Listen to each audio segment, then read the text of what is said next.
UP में चुनाव से पहले धुआंधार रेड पड़ रही है। पिछले हफ्ते आज ही के दिन हमने समाजवादी पार्टी के नेताओं और उनके करीबियों पर पड़ी छापेमारी को लेकर बहस की थी आज ही के दिन।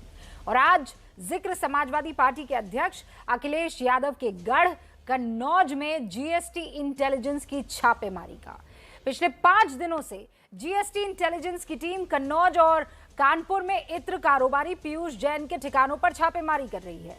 इतना समय आपको पता है क्यों लग रहा है? क्योंकि नोटों की तादाद इतनी ज्यादा है कि गिनने का काम पूरा ही नहीं हो पा रहा।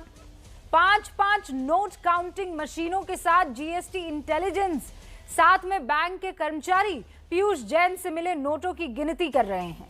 लेकिन यह काम आप समझ लीजिए अभी तक पूरा नहीं हो पाया है।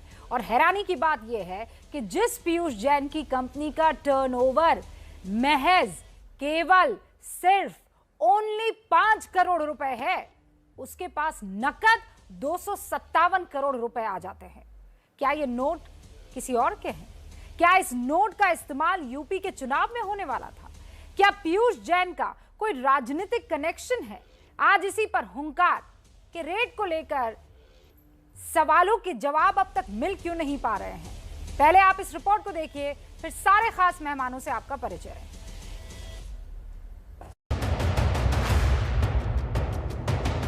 आपकी भी समझ में आ रहा होगा कि बबुआ नोटबंदी का विरोध क्यों करता था।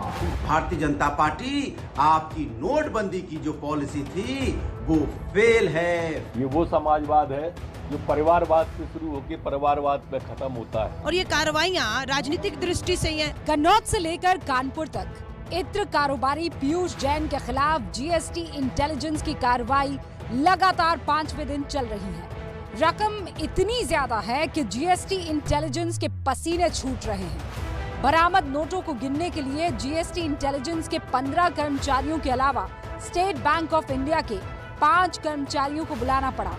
5 मशीनों की मदद से नोट गिनने का काम चल रहा है। कन्नौज के इत्र कारोबारी पीयूष जैन के घर पर छापेमारी चल रही है और एसबीआई के अधिकारी पहुंचे हैं नोटों को गिनने के लिए। और इसमें एक अधिकारी हैं जो कर्मचारी हैं नोटों के बंडल को बांधने के लिए। और ये पर्ची आई हुई है जो कि नोटों पर लगाई जाती है। आप देखिए कि जो नोटों की गड्डियां बनती हैं उसमें 100 नोटों की एक गड्डी होती है और उसको पैक करने के लिए इन रस्सियों को और इन कागजों को लाया गया है। अभी तक की जानकारी के मुताबिक जिस पीयूष जैन के पास नकद 250 करोड़ रुपए से ज्यादा रकम मिली है, उसकी कंपनियों का टर्नओवर महज 5 करोड़ रुपए है।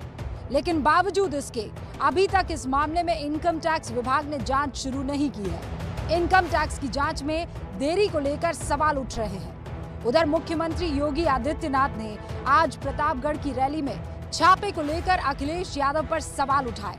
आपकी भी समझ में आ रहा होगा कि बबुआ नोटबंदी का विरोध क्यों करता था। ये अवैध कमाई जाएगी कहां? आज वही पैसा दीवालों से कैसे निकल रहा आप देख रहे होंगे। 5 वर्ष पहले भाइयों बहनों ये पैसा विकास पे खर्च नहीं होता था। समाजवादी पार्टी ने पलटवार किया, नोटबंदी पर सवाल उठाए। उधर कांग्रेस ने रेड को चुनावी बता दिया। बीजेपी काले धन को समाजवादी पार्टी से जोड़ रही है। कानपुर में जिस तरह से काले धन का जखीरा मिला है, वो काले धन का एक एक नोट चिल्ला चिल्ला के कह रहा है भारतीय जनता पार्टी आपकी नोटबंदी की जो पॉलिसी थी वो फेल है। काला धन आज भी जिंदा है। तो पहले क्यों नहीं हुई ये सब रेड, हम पूछना चाहते हैं। और ये कार्रवाइयाँ राजनीतिक दृष्टि से ही हैं। राजनीतिक हथियार बना लिया इन्होंने, ईडी हो, सीबीआई हो। अब ये स्पष्ट हो गया है ये कौन सा समाजवाद है।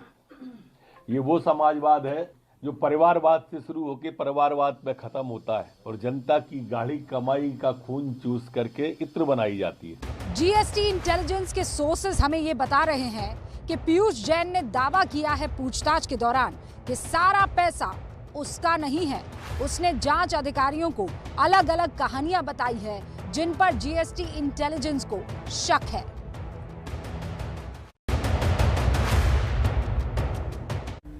और जो सारे खास मेहमान हमारे साथ जुड़ चुके हैं वो अब स्क्रीन पर आपके सामने होंगे। अजीज खान साहब जो कि प्रवक्ता है समाजवादी पार्टी के, अवनिजेश अवस्थी साहब प्रोफेसर है दिल्ली यूनिवर्सिटी के, डॉक्टर एमएच खान साहब प्रवक्ता है बीएसपी के, उदित राज साहब मैं आपको ये बता दूं कांग्रेस के नेता तो हैं लेकिन इनकम टैक्स विभाग के बड़े अधिकारी भी रह चुके हैं।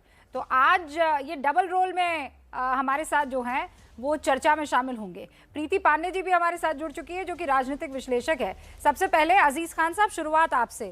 ये रेड हो रही है कारोबारियों के यहाँ, नाम समाजवादी पार्टी का जो है वो बीजेपी के नेताओं की जुबान पर आ रहा है, क्या वजह क्या है? ये रिश्ता क्या कहलाता है? देखिए रूबिका जी, ऐसा है कि जब ये काले धन पे प्रहार नहीं कर पाए, काले धन को रोक नहीं पाए, और जब ये कनेक्शन बीजेपी का निकला, ये कहीं ना कहीं चंदा का बड़ा इशू है। यही व्यापारी, क्योंकि प्रूफ है इसका, यही व्यापारी लगातार चंदा देता था बीजेपी को, और चंदा की रकम जब बढ़ा दी गई तो उसने देने से इनकार कर दिया। जाहिर सी बात है, ऐसी स्थिति में उसके यहां रेड मारा गया। अरे भाई, 7 साल से लगातार दावा किया जा रहा था, साहब नोटबंदी की गई, जीएसटी लागू किया गया। मैं कह रहा हूं ये काला धन कैसे निकल रहा है? उत्तर प्रदेश में भी आप हैं, आप केंद्र में भी आप हैं, उसके बाद भी काला धन। अरे भाई, आपका बुलडोजर कहां गया?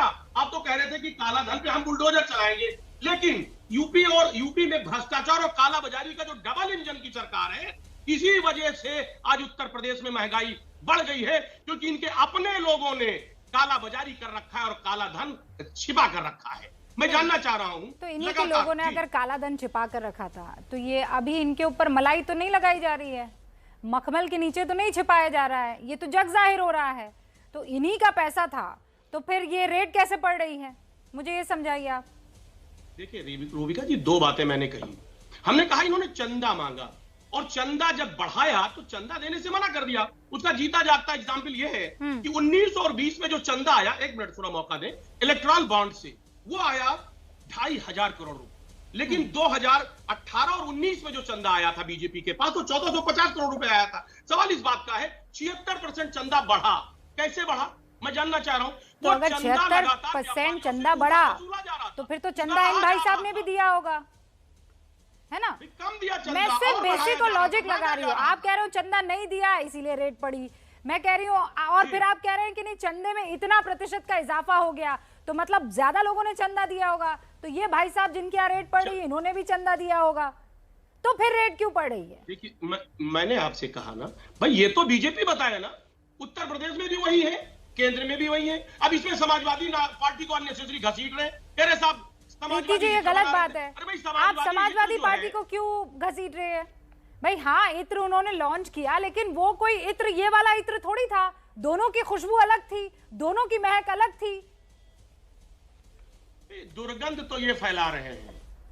वो पम्मी जैन ने समाजवादी इत्र बनाया था। रूबिका जी, मुझसे समाजवादी इत्र पम्मी जैन ने बनाया था। हाँ। मैं जानना चाहता हूं। नहीं अजीज साहब, मैंने भी यही बात कही है, मैंने भी यही बात की है कि वो जो इत्र है, उस इत्र का इस वाले इत्र से कोई वास्ता नहीं है। प्रीति जी, खान साहब देखिए, जितने लोग इत्र बना रहे हैं, क्या सब एक रिश्तेदार हैं एक दूसरे के? क्या खान साहब, अगर जेल लगा देने से खान साहब मुझे पता है आप बहुत नाराज हैं। आज आपको सपा प्रवक्ता बना के बिठाया गया है, आपके शब्दकोश में, आपकी डिक्शनरी में आज शब्द कम पड़ जाएंगे। मैं तो ये कह रही हूँ कि अगर आप ये बात कह रहे हैं कि पीयूष जैन जो है वो भाजपा का आदमी है, वो कांग्रेस का आदमी है, वो आम आदमी पार्टी का आदमी है, आपको खुश होना चाहिए, आपको खुश होना चाहिए कि आज इतनी बड़ी, जिसकी कंपनी का टर्नओवर, प्रीति जी को बात करने दीजिए ना। अजीज जी, ऐसे डिबेट नहीं होती, रुक जाइए। खान साहब देखिए, जिसकी कंपनी का टर्नओवर 5 करोड़ रुपए हो और वो 250 करोड़ के ऊपर का कैश अपने घर में रखता हो, तो उसके घर में सारी सेंट्रल एजेंसियों की रेड पड़नी चाहिए। क्योंकि ये उत्तर प्रदेश, मैं तो देखिए उत्तर प्रदेश से आती हूँ, तो मुझे इस बात का भी गुस्सा है कि जो चीजें, जो पैसा जो हमारे टैक्स की चोरी है कर करके बिजली, पानी, रोड, सड़क, स्कूल, कॉलेज, हॉस्पिटल, उस पर खर्च होना चाहिए, वो पीयूष जैन जैसा चोर, महाचोर आदमी जिसके घर में रेड पड़ी है, बिल्कुल सही हुआ है। उत्तर प्रदेश की जनता का पैसा है जो उसके घर से मिला है। मैं कह रही हूँ वो बीजेपी का आदमी हो, वो कांग्रेस का आदमी हो, आम आदमी पार्टी का, वो किसी का भी आदमी हो, इवन अगर वो सपा का भी आदमी है जो सपा के परफ्यूम बनाया करता था, आपको खुश होना चाहिए इस बात पे कि उसके यहाँ रेड पड़ के आम आदमी की जो कमाई उसके घर में चोरी की थी वो बाहर आ गई। अगर वो बीजेपी का आदमी तो कौन सी बीजेपी उसको कहां से बचा रही है? योगी जी उसको बचा रहे हैं क्या? मोदी जी उसको बचा रहे हैं क्या? मुझे 10 आपको खुश होना चाहिए। और सबसे पीयूष जैन का दुर्भाग्य देखिए, पीयूष जैन का दुर्भाग्य देखिए, कल तक वो समाजवादी पार्टी का परफ्यूम बना के समाजवादी पार्टी का आदमी कहलाता था। आज आप जब वो पकड़ा गया तो एक बार में आपने पल्ला झाड़ दिया और आपने कह दिया जी हमारा नहीं, ये तो मोदी जी का आदमी है। पीयूष जैन का रूबिका जी दुर्भाग्य मुझे है, मौका दे। जिससे रूबिका जी आज अपनी तक बात मुस्लिम कंप्लीट अजीज भाई मैं आपको मौका दूंगी, मेरे तीन और खास मेहमान हैं, वो भी अपना वक्त जी। निकाल कर आए। पहले मैं उनसे बात कर लूं और उसके बाद मैं आपके पास आऊंगी। प्रीति जी ठीक है, मैं आपकी इस बात से 100% इत्तेफाक रखती हूँ।